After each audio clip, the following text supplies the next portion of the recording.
sensible se definió el trabajo con niños. ¿El trabajo con ancianos es posible? Es posible si consigues la información, si tienes información específica de pesos, tasas, ingesta, etcétera, por supuesto. Lo que pasa es que con los ancianos pasa, con los ancianos pasa lo opuesto, o sea, se sabe el peso, edades, tiempos de trabajo y compañía, pero como van terminando vida, no empezando vida, entonces se ha planteado como población sensible, pero en la evaluación de riesgo siempre ha quedado como que... Ahí, o sea, en la evaluación de riesgo son ecuaciones, o sea, lo que le interesa, si yo voy a saber si es un valor alto o bajo, va a ser en función de esos valores de frecuencia de exposición, etcétera. La sensibilidad ya que tengan por otras condiciones, eso no se puede evaluar, o sea, eso tendría que, si tuviéramos el término de vulnerabilidad, a lo mejor ahí podría caber muy bien, pero para calcular índices de vulnerabilidad es muy difícil, pero de que se puede calcular con sus valores de pesos corporales, tasas, etcétera, pues se puede. A lo mejor no refleje lo que queremos que refleje, pero de que se puede, se puede. Pero me había otra por acá.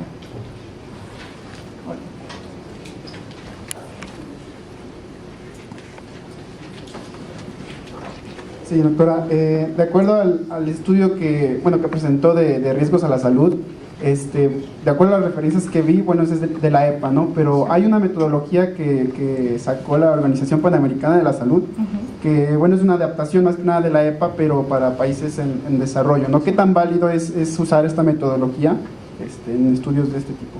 Es muy buena, o sea, yo me baso mucho en la EPA porque es nuestro vecino de acá arriba. Pero la ATSDR, si no estoy mal, la que tú mencionas está basada en la de la Agencia de Sustancias Tóxicas y Registro de Enfermedades de Estados Unidos. Si te pones a analizar las ecuaciones, son lo mismo, o sea, se expresan de manera diferente, pero en el fondo, si haces el desglose, vas a llegar a los mismos valores, todas son válidas. Si tú te vas a ver el estándar de Canadá, de Environment Canada, varían cositas, pero al final llegas a lo mismo. Está también lo que marca el RBECA, el Risk Based Assessment Action, Risk Based Corrective Action de la ASTM, es casi lo mismo, solo que ellos generalmente lo que te presentan son las ecuaciones ya de la concentración que tienes que calcular para cumplir con un riesgo, y lo que te hacen es que en una misma ecuación te ponen los 3 vías de exposición. Pero si analizas las ecuaciones son, si no iguales, muy similares, pero sí son válidas. Gracias. Vamos a tomar 2 preguntas que tenga Carlos en el webinar, por favor. Sí, gracias. Aprovecho para recordar a los participantes por internet que pueden pinchar en el símbolo de interrogación para cualquier pregunta que tengan. Tenemos una pregunta aquí de Margarita Espera, del Grupo Q en México. ¿Qué valor en porcentaje de incertidumbre se estima para esta metodología en cuanto a riesgo de salud? La incertidumbre a veces generalmente es muy difícil de dar un valor estadístico de incertidumbre. Si se usaran un valor, esta metodología que yo les planteé es determinística, o sea, son valores puntuales, ya establecidos, o sea, tienen nada más, el riesgo es de 1 por S a la menos 6, o el riesgo es de un cociente de 1.2. Si determináramos riesgo probabilístico, ahí las incertidumbres son menores porque lo que obtienen son cuál es la probabilidad de que el riesgo sea de 1 por S a la menos 6, cuál es la probabilidad de que el riesgo sea, etcétera. Ahí es más exacto, por decirlo así. Con valores determinísticos, calcular esas incertidumbres es muy, muy difícil numéricamente. Lo que generalmente se hace es que ustedes saben qué calidad de información metieron a los datos. A lo mejor no pueden decir cuál es el tamaño del error, pero sí pueden decir, puedo tener incertidumbres y a lo mejor podría yo estar sobreestimando o subestimando valores porque yo consideré que la exposición era de 365 días y en realidad a lo mejor es un poco menos, cosas así.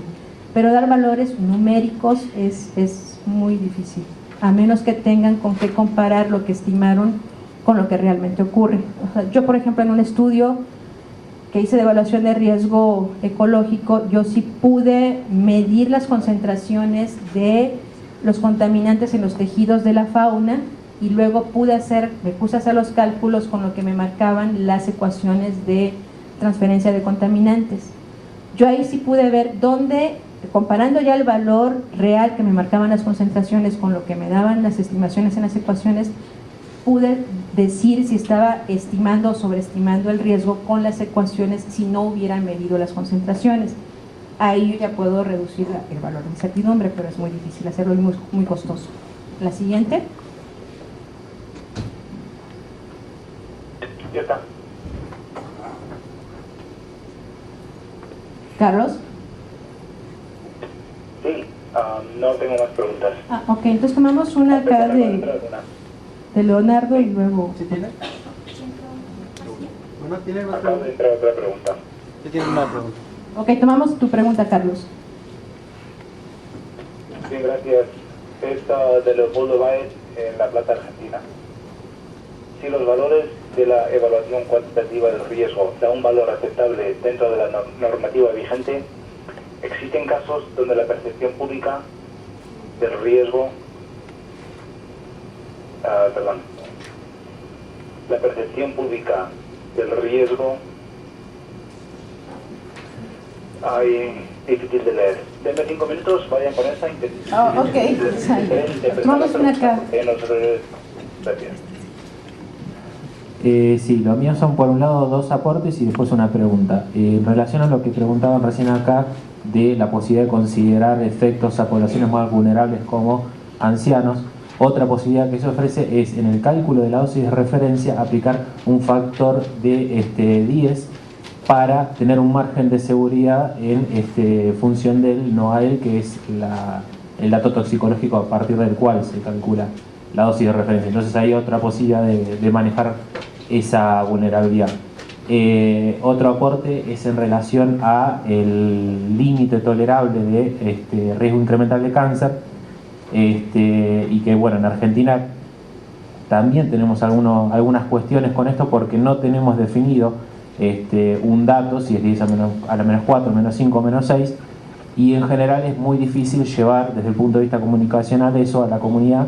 De hecho, hemos tenido experiencias en casos en donde se ha fundamentado técnicamente una tolerancia de 10 a la menos 6, que es la más conservadora, y aún así no fue tomada con aceptación por parte de la comunidad. Lo que sí fue tomado con aceptación fue la referencia a la Organización Mundial de la Salud, que en los cálculos de concentraciones seguras en, por ejemplo, agua potable, para sustancias cancerígenas usa 10 a la menos 5, es decir, que es menos restrictiva, pero aún así, como es un dato que viene de fuente de la Organización Mundial de la Salud, en esos casos la comunidad lo recibe bien. Y ahora la pregunta que tiene que ver con que hasta acá la metodología, que sí básicamente es en base a las ecuaciones típicas de análisis de riesgo, contempla la dosis de exposición en el punto de exposición. La pregunta es, ¿cómo se manejan situaciones en las cuales en el momento de efectuar el análisis de riesgo, en el punto de exposición no hay concentraciones por arriba del límite de detección del parámetro estudiado, pero se considera que tal vez en un futuro de la fuente, que está, supongamos, a una distancia determinada del receptor, pueda llegar a haber algún tipo de migración? Es decir, cómo se considera en el análisis de riesgo la situación esa de migración desde el punto de la fuente y el punto de exposición. Bueno, de los comentarios estoy de acuerdo. Y de la pregunta, bueno, los modelos matemáticos están... Ok, nos quedan 5 minutos de preguntas. Los modelos matemáticos te pueden modelar, o sea, si tú tienes una concentración X en la fuente, cuánto tendrás en el punto de exposición X años más adelante, si tienen los valores adecuados de modelado, ¿no? Los inputs. Ahora, lo que tienes que ver es qué tan verídico va a ser ese escenario futuro de que vaya a ocurrir eso, o sea, porque si es algo que, ¿qué tal si en el futuro? Pues no es de qué tal, o sea, tienes que ver si en el desarrollo, el programa de desarrollo territorial, etcétera, están contemplados esos tipos de usos de suelo, por decir algo, o no, o si ya sabes que va a haber una compra-venta y que sí va a haber, no sé, un cambio de uso, ok, estoy de acuerdo, pero así de que supongamos que difícilmente, ¿no? Y que puedes hacerlo, para eso hay modelos, para que puedas anticipar de aquí a 2 años llegar al contaminante. O sea, a lo mejor yo tengo, o la pluma de contaminación yo la tengo aguas arriba, no está en mi sitio, puedo decir, bueno, va a tardar 2 años en llegar acá, pero en qué concentración a lo mejor va a ser muy baja. Puedo modelar. No sé si era esa la pregunta. Sí, en parte sí, y en parte de ahora se me dispara otra pregunta que también estaba implícita en la anterior, y es qué grado de aceptación hay acá en la guía metodológica o en criterios normativos o en la práctica en México para el uso de esos modelos matemáticos de transporte y destino. En mi experiencia, pues, sí son muy aceptados siempre y cuando le demuestres a la autoridad de dónde obtuviste tus valores, qué tan fidedignos son aceptados, en mi experiencia. Carlos, no sé si tengas la pregunta ya de webinar. Sí, está parecida a la conversación que acaban de tener. La pregunta es, ¿existen casos donde la percepción pública del riesgo ha determinado la remediación del sitio? Por más que la evaluación cuantitativa del riesgo ha determinado que el sitio no debe ser remediado. ¿Me puedes repetir la pregunta, por favor? Pues sí, claro. Básicamente que si la percepción pública del riesgo puede requerir que se descontamine un sitio si el análisis de riesgo determina que no hay riesgo a la población. La pregunta es si en casos prácticos hemos tenido eso, o sea, que la evaluación de riesgo dice que no necesitamos, pero la presión de la población ha hecho que se limpie de todas formas. Según yo, no, pero acá el doctor Llamas, no sé si en su experiencia conozca de casos en que sí. ¿Alguien? A ver, acá un comentario del doctor Llamas. Sí, en algunos casos sí manifiesta la preocupación de la comunidad por un sitio determinado, aunque el resultado del análisis de riesgo se dice que existe un riesgo aceptable. En este caso se optan por 2 cosas. Una, por establecer un sistema de seguimiento, un monitoreo. Se establecen esquemas que permitan evaluar la exposición en tiempos definidos y de esa manera evaluar la posible afectación. Eso es en términos generales lo que se hace. Muy bien. Bueno, tenemos tiempo para una pregunta más. Carlos, ¿tienes alguna ahí en webinar? No, solo agregar en cuanto al último tema que desde luego en Estados Unidos en el programa Superfondo, el tema de la aceptación de la comunidad a la resolución que se presenta es uno de los 9 criterios, y sí hay muchos casos en los cuales ha sopesado bastante como para que se tome una decisión que quizás exceda lo que hubiese requerido simplemente un análisis cuantitativo del riesgo. Mirando, no veo otras preguntas por internet. Ok, tomamos la última. ¿Ya acabó el tiempo? Bueno, muy rápido. No, gracias. Sobre el comentario anterior también, creo que a veces las cortes dictaminan eso con o sin un análisis de riesgo en algunos países. O sea, puede ser que ordenen cierto nivel de limpieza de por sí. Y mi pregunta es, ¿cómo incorpora este análisis de riesgo la parte cuando las sustancias son sinérgicas, por ejemplo, cuando tienen el mismo mecanismo de toxicidad? Porque esto parte como de los criterios de peligrosidad podrían excluirse, pero al ser sinérgicas puede ser que haya que tomarlas en consideración. No sé si eso se incorpora o no realmente. Lo que marca la metodología así muy rápido es que si afectan al mismo órgano se sumen los valores de cociente de peligro y obtienen un índice de peligro. ¿Qué tan cierto sea esto? O sea, porque muchas veces se evalúan las sustancias, hay mezclas, pero las pruebas toxicológicas se hacen por sustancias separadas. ¿Qué tan real sea que si afectan al mismo órgano realmente se suman los efectos? No, digo, yo no lo sé, no soy toxicóloga, pero se evalúan así, o sea, se suman los cocientes de peligro y se obtiene el índice de peligro. Y es el que tiene que sumar, no más allá de uno, igual. Gracias. Sin nada.